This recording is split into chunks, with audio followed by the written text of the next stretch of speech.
And I think that's hard for people to do today, where I read another stat that said 33% of people feel too overwhelmed by daily stress to think ahead. Yeah. Like when you think about that, it's like, gosh, like, you know, that's what people are under. Mm-hmm. What are some of I mean, you forget that, right? You forget that. You just forget it. I mean, Yeah. you think about those numbers, that's whether it's 2/3 or 1/3 of all people feeling this way. And you start to realize, wow, that's heavy, you know? And if you were in a room and 3 out of 10 or 6 out of 10 are feeling a certain way, you start to realize there's more. That's just why with corporations, I think it's so important that they can take leadership positions. Mm-hmm.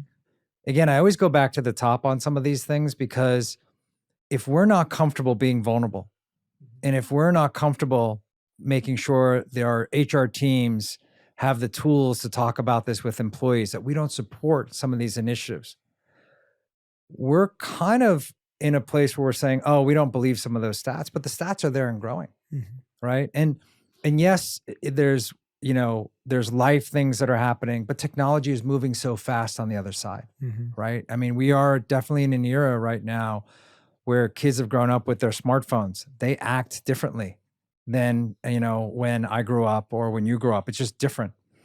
And they grew up with this technology. They're very comfortable with it, the speed of it, which is coming.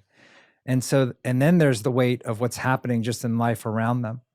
And so some of these things, even at the company level, which are interesting, and you don't do this, is like, and I found this a little bit with myself, I'll just tell you on a personal front, we're taught to play it very safe.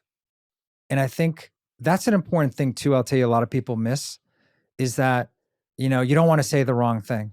So you're not going to talk about your own vulnerability, because that's not playing it down the fairway. Mm. You kind of want to be boring. I'll be frank with you, for a lot of leaders. Not all leaders, which we know, there's a couple of them that are but for most leaders, when you go out there, they're media trained to be right down the fairway. And what I love when I listen and watch your podcast, it's so authentic, it's so real, it's so safe for all of the people that listen. And it just shows, right, with how many people are tuning in every day, right, and listening to you and doing what I did. It's like, I'll listen to somebody and then I'll go back to that. I'll be like, oh, I remembered that. I'm going to go back to that. And it's just because we just play it safe in a lot of places today. And you don't want to say the wrong thing. Yeah. And I think it's okay.